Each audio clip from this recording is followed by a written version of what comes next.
Welcome back to my YouTube channel. This video is we are going to be talking about Lupus Care Plan. If you see me looking down, I am referring to some notes that I had written down in order to have my video structured and I don't stray off topic.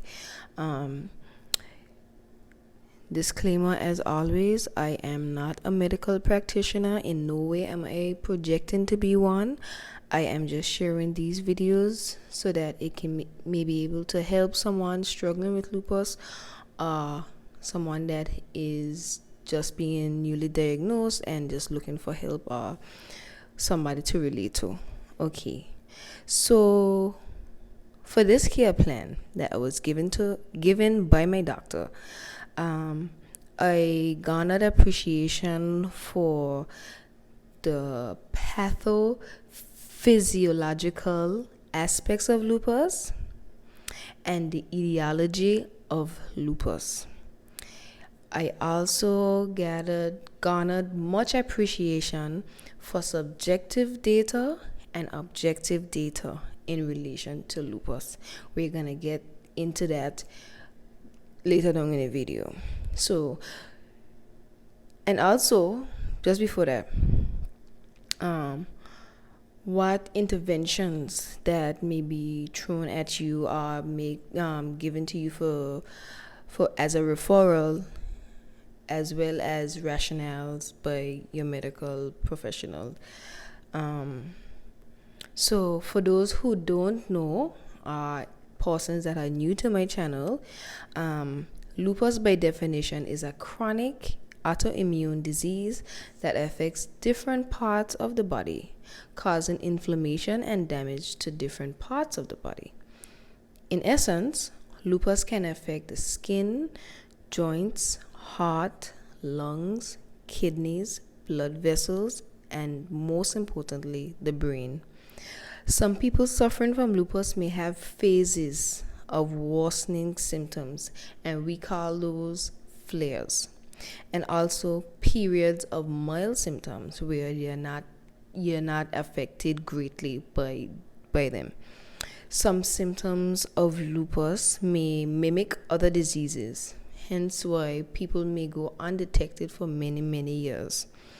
Patients with lupus should be managed by a rheumatologist. So if you are experiencing any of the above symptoms, the doctor that you should contact is a rheumatologist. The exact cause of SLE, which is another scientific name for lupus, is not known, but scientists believe it to be in part related to genetics. Although there's no cure for lupus, it is in my care plan to reduce inflammation, one, regain optimal mobility. I wasn't immobile, but should that have been an outcome for me, that would have been my desired outcome of the care plan. And reduce organ dysfunction. In my previous video, I spoke about having lupus nephritis, which affected my kidneys. If you haven't watched that video, you could go back on my channel and view it. And finally, to reduce the frequency of flare-ups. So medication, care plans is not a surety that you may not have a flare-up. It's just something that's inevitable. I spent a lot of time talking to my doctor just so that I can get an understanding about lupus, and he basically spoke about subjective data and objective data. A person with lupus may present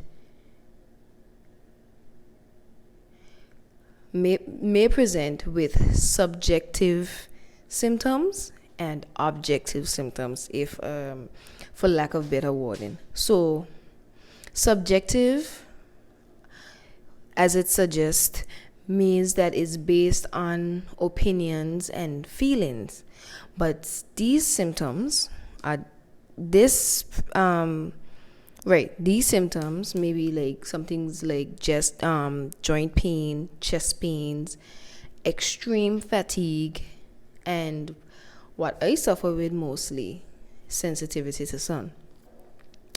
What is objective about lupus patients' complaints may be the obvious butterfly rash, swollen joints, unexplained fever, hair loss, swelling in the legs, ankles, even around the eyes may get swollen, mouth ulcers, those things just come out of nowhere, swollen lymph glands, Raynaud's phenomenon with pale or purple toes and fingers or fingers.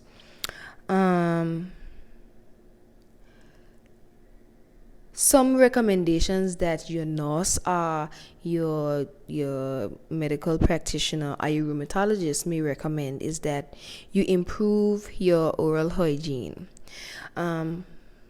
Just like how flare-ups are inevitable, mouth ulcers are also inevitable. Sometimes you may feel like you ate something that was too hot. Maybe you ate something that was too sensitive, too acidic. No, these things happen. So in order to improve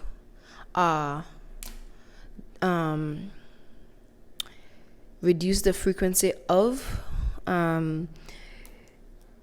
mouth ulcers is to improve your oral hygiene. So your doctor may tell you to wash your mouth 3 or 4 times a day, or whenever you remember, or whenever you find fit.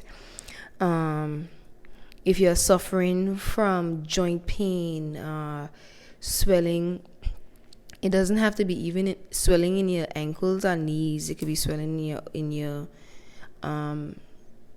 what do you call this? You know it is. They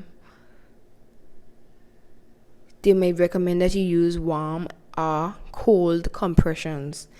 When I was first diagnosed, or before I was first diagnosed with lupus, I was having trouble breathing.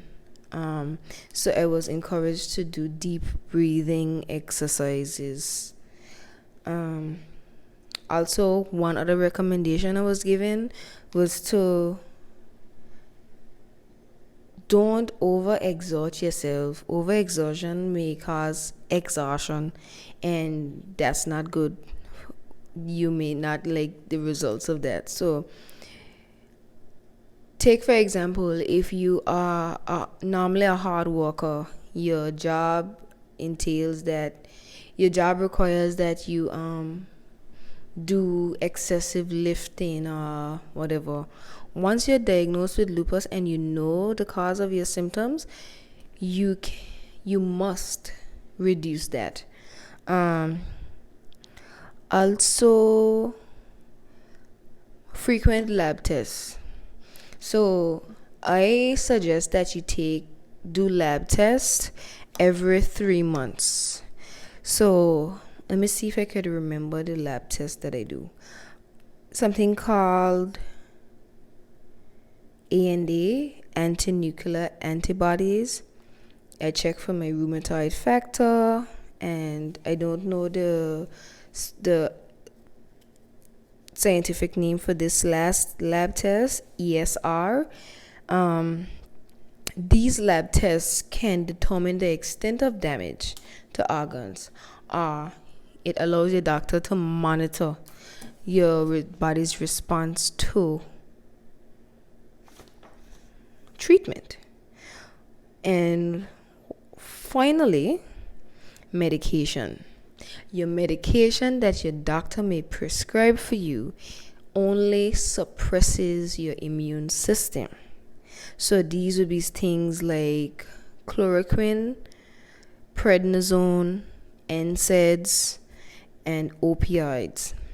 Okay, when you talk about opioids may cause constipation, and that's not I wouldn't wish constipation on my worst enemy. That's one of the side effects of opioids. I'll just leave that one there. So you may ask yourself, well, what's the next option for me if opioids? Prednisone causes joint deterioration, I believe. So it's not recommended that you stay on prednisone for too long. Chloroquine, I don't take chloroquine. I don't take prednisone. I don't take opioids anymore. I only take Plaquenil. And I stock up a lot on my vitamins. So that leads me to another topic that I wanted to cover, and I found it very important that we discuss this in this video. So a healthy diet is extremely important in your care plan for lupus. Extremely important. Fruits, diets, greens, and most importantly, regular exercise can help reduce your flare-ups, as well as adequate rest. That's all that I wanted to talk about. I didn't really want to have the video too long. It was my intention to have it for at least 7 minutes, but we see we are past 11 minutes, which is fine, because I just wanted to get to the topic and get to the point. So we covered the care plan. We covered the definition of lupus, what are flare-ups, what are the intentions and the purposes of a care plan when you have lupus, medication, and some recommendations your caregiver may give you or may suggest that you do in order to combat some of your symptoms. So that's it, guys. That's my lupus care plan. Once again, I am not a doctor. I don't project to be a doctor. I hope this video was informative, and I look forward to making more videos more often. I've just been caught up with work and school, but I should have a schedule of when I should upload a video coming out soon. So I hope this video was able to help anyone that's suffering from lupus, looking for a care plan, and this is mine. I try to be not too regimented when it comes to suggestions, because like I said in my past videos, lupus affects persons differently. So I hope, once again, I hope that this was informative and it able to help you in some way, shape, or form. Don't forget to like, comment, and subscribe. The more my videos get out there, the more I'm able to help persons, the more persons are able to reach out to me and I'm able to help them. For the past few videos, I've been some persons have reached out to me, and I am extremely grateful for this forum to be able to do that. Because I know how it feels to have to feel like you have no one to talk to, no one to help, no one to understand you. So once again, I hope this video was informative. I look forward to making more videos, and don't forget to like, comment, and subscribe to my YouTube. Have a good day.